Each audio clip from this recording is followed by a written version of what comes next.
Hi everybody, Professor Snart checking in here as we, I think, are right at the midterm unit, or midterm point of our course here, coming up on it pretty close. We're also just a week away from spring break as I am recording this, so it's Monday, March 18th while I'm recording this. The weather is starting to change slowly but surely, but hopefully we'll be there by actual spring break. So let's take a quick look at our due dates, kind of glance at the units that we're working on.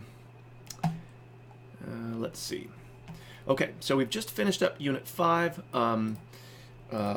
with our video essay, doing the essay and then replies. So we're turning around here, looking at Unit 6, and then we have a bit of a break kind of built in, and then you'll see that units, the next couple of units are kind of related here. So I'm going to just jump through all of those, even though that's getting kind of far ahead of the game. So again, looking at our poetry and music, kind of a comparative assignment, building this out as a video essay for reasons of sort of like community building in our class, but also the hope that being able to talk with someone or about a subject more or less naturally, let's say, rather than just writing it all down, gives you a kind of deeper sense of understanding and engagement and a better facility with that material. And like I said, it's just sort of fun to see each other here. Okay, so we now move into Unit 6, which is our midterm reflection unit. So the first assignment here is actually fairly straightforward and probably won't take you tons and tons of time. A sort of typical midterm reflection assignment, what we're going to do is return to our big course objectives, which are listed on the syllabus but reprinted here. There's really not that many of them, and they're fairly, I would say, straightforward for the most part. And you can see that we've done these in almost every single unit that we've touched on, so it's not like we cover them as discrete things and then move on to something else. Hopefully you get the sense that we've definitely studied a wide range of poems in terms of style, contemporary stuff, some older stuff, poems that exist in a specific form like the sonnet, others that are more free in terms of their adherence to form. We certainly talked about, again, forms and some of the vocabulary that goes along with the study of poems, whether it's stuff that we might have talked about for the sonnets, but also going all the way back to one of our earliest units where we were literally defining some of these terms.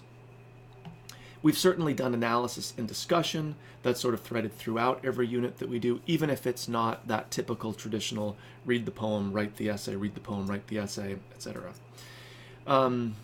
I've never personally totally understood this fourth one. In fact, I'm the chair here at COD of Lit Creative Writing and Film, so this falls under my purview, and we are, as the literature faculty, are really working to revise our kind of like course objectives across our various literature offerings.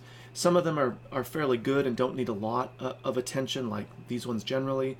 Others we'd really like to see bolstered, made a little more contemporary. But it's a long process. It's not as easy as just going in and like changing a few words. So I'm interested to see what people have to say about this fourth one, if you choose to cover it here. Since these were written before my time at COD, so I'm not even sure what the idea behind it is or anything. And that might sound weird for me as the teacher of the class to say. So I can kind of guess, like we're understanding poetry as an object for analysis, or if that kind of academic engagement. I kind of get that. But I sometimes wonder if whoever wrote these, when they were first conceived, had something slightly different in mind, or if there's some way in which we could understand poetry as something not literary and thus maybe miss some aspect of it. I'm not totally sure. And then we've definitely done this, the personal and public values of poetry. Think back to, for example, our Padlet, where you're finding examples of poetry out there in the world. Some of it has big sort of public representation, but as I noticed noted during that unit, we also often turn to poetry at the most kind of profound moments in our personal lives as well. Think of birth, like the birth of a child, a wedding, a funeral, these big moments in our personal lives. Often there will be, poetry will have a presence of some kind there. So like I'd mentioned before, poetry has this weird double existence as both marginal, something that we don't really think that we're engaged with, And yet, as we discovered, I hope it's everywhere, and we turn to it at our most kind of profound personal moments, both the happy ones, but also kind of the sad ones too. Okay, so you are going to choose just 3 of these to reflect on, so you don't have to cover them all here. We'll wrap them all up once we get to the end of the course. And you're going to think about your work for the course specifically, not just things that I assigned for the class to do, but specifically what you did, what you actually did for that assignment. So pulling 2 examples from the projects we've done, from the, all the stuff throughout the units that we've done that basically show evidence that you have mastered, quote unquote, or met one of the course objectives. So does the work for the class that you've produced so far, does it show evidence that you can survey and study a wide range of poems, recognize and understand, etc., etc.? Right? So we're connecting the big picture stuff in the objectives to the granular work that you as an individual are doing, not we as a whole class were assigned to do, but you as an individual. So you want to build this out on your portfolio page, just to build like a midterm reflection page. It's easy enough to just cut and paste whatever objectives you want to talk about. You can go back into any part of our course and the various like Google Docs and slides that you've created for yourself. And you actually want to, like, again, cut and paste or grab screenshots. Make it as sort of like vibrant as possible. So it should be more than just a bunch of text that you're producing. So you've got your examples, you've got the objective, and then it's really important that you elaborate at length on how the work that you're showing here connects back to the objective. Don't let me figure it out, or even if you think it's just like commonsensical or too obvious to say, assume that you've got to say it. Really go to great lengths to connect those dots explicitly from the objective to the particular examples of your work that you want to talk about. You can probably do this on just 1 page, but given the nature of the web, it's not like you're just limited. So if you feel like you need a couple of web pages within your larger website that are all midterm reflection pages, go for it. You could even build 3 separate ones, just like either organize them or label them clearly so I know what we're talking about. Make sure that the objective is clear. It's not just like reworded or embedded somewhere in some longer text. So in some ways, this is a little bit of an exercise in document design too.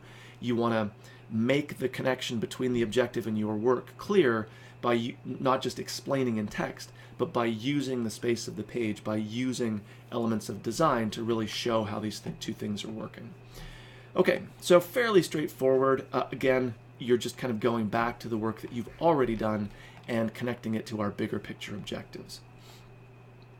The other thing that we want to do in Unit 6, which is really just looking ahead to Units 7 and 8, is to set the stage for successful group work, which is something that maybe you haven't done online in an online class before, but that I personally think should be part of every online class, just like it should be part of every face-to-face class. It helps us to broaden our perspectives, to learn new ways of thinking about things, to challenge our own assumptions to work in groups. It's a fundamental 21st century professional skill. You will have to do it in just about every job you could imagine doing, every career, let's say. So it's just good for us to do. And there's nothing to say we can't do it online. In fact, I would say that even more important as we move like further into the 21st century isn't just collaborative work skill, it's digital collaboration. So no, it's not part of our official course objectives, but I still think it's a really fundamentally important thing that we can practice doing. So that's what we're going to do.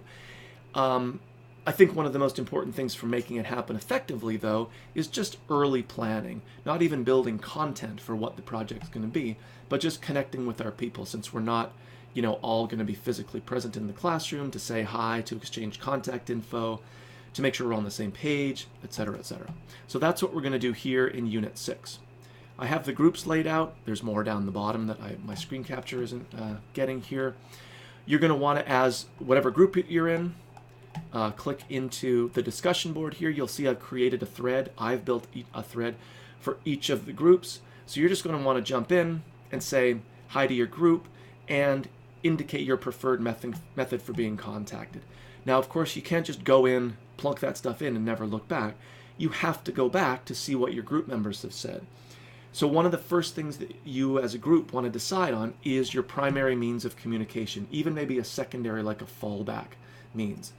Is it going to be text? Is it going to be some app-based thing that you do? Is it just going to be email, smoke signals? Whatever you want to choose, it doesn't matter, but just as long as everybody in the group agrees that that is going to be the method. So don't dictate like text if you happen to have someone who's not comfortable giving out their phone number. Lots of people are, so it's no big deal. But again, make that as a group decision.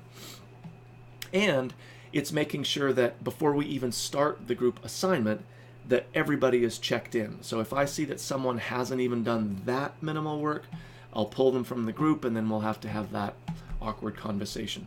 But at least you'll be in touch with the people who are like on board and plugged in and ready to get going. So that takes us then, or will take us, into our next couple of units, which is basically our group assignment. So you as a group, as is explained here, are going to build out like a slide deck or maybe a Google site, and I'm actually open to other creative options if you have one in mind that you can think of that will work for our format here, and obviously that all your group members are down with. So if there's something like outside of our fallback slides and sites that you want to do, just let me know. So what you want to do is pick one poet that the group is generally interested in. You don't even have to know much about this person necessarily, since that's what you'll be learning doing the kind of research work for this project. But maybe a name you recognize, or you even do some Googling, or someone has mentioned someone to you. It doesn't have to be like an old dead white guy type of poet, but it should be an established professional figure, like someone who puts themselves forward as a working poet, or did, when they were alive. This shouldn't just be like some stuff that you found on someone's blog. Okay, it's public, but that doesn't really mean it's published or have gone through some editorial process. So we don't need to just default to like the usual list of famous names necessarily, but by the same token, we don't just want anything out there on the web that has declared itself poetry. So you're going to choose a poet, you're going to teach us about that poet, and you want to closely analyze at least three works by that poet, three particular poems. And this we can be a little flexible with. If, for example, the poet has written some long-form stuff that you want to engage with, that could count as like three works. Again, I'm talking about a poem that's like pages long, or even sort of book length, if you want to get ambitious.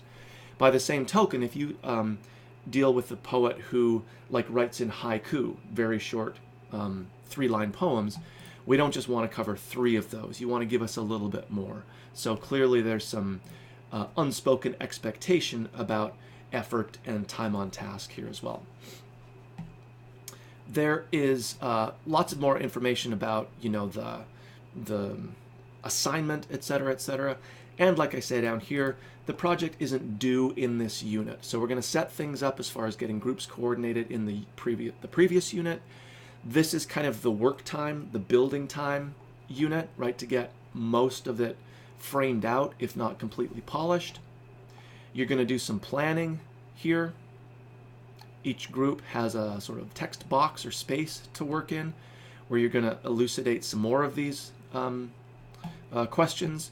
Again, not really content related necessarily, or just content related, but really more about facilitating or enabling effective digital asynchronous collaboration. In other words, you might not ever meet each other at the same place in the same time, but you can all work together. And then as you decide on building a site, doing a slide deck, put that link in here, and then like I say, somewhere over here, be sure that you add me as an editor so I can see what's going on as it unfolds. Again, it's really important that I see engagement from the group and following the basic steps here so that I know that people are on task, and you'll see that everyone has their little space to work. Okay, so that will take us then to Unit 8, which really just wraps up the project. Okay, if it lets me get in there. Slowly but surely. Here, we just complete it. Nothing kind of beyond that. We'll have a chance to share out the project, obviously, like we've done before, you're just sort of wrapping things up and providing access to your various projects. We want to make sure that all the sharing settings are correct. So if you, let's say, build a website but embed a Google Doc, that Google Doc has to be shared so everyone can see it, not just the creator. Otherwise, it'll show just as like a blank space that says you don't have access to this on the website. And in fact, we don't have a reply component here. We're going to do that in a slightly more creative way in the subsequent unit. So our group project really spans kind of a little bit of 6, 7, 8, and then even, pardon me, a little bit of 9. So we really devote a lot of our class, if you think about just our 12-week term here, to this project. A lot of it just set up, framework, making sure everyone's on the same page, and there's kind of some rules for accountability as far as the group work goes. Might be a new experience, again, doing the group thing online, but like I said before, I think it's really important. It produces good work. Working in a group is really important as an academic, as a scholar, as someone who wants to learn something, because you're getting new perspectives, you're learning new ideas, you're having input from other venues that aren't just your own ideas all the time. Sometimes your perspectives might even be challenged in a productive way, in a really good way.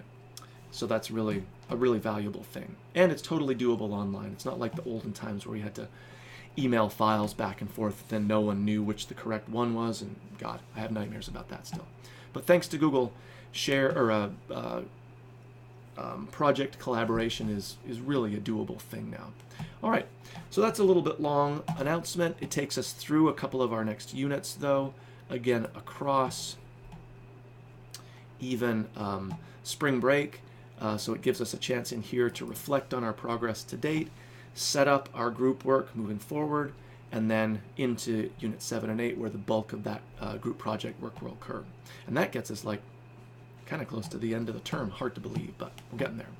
So if you have any questions, concerns, or anything, let me know, and I will check in with everybody pretty soon.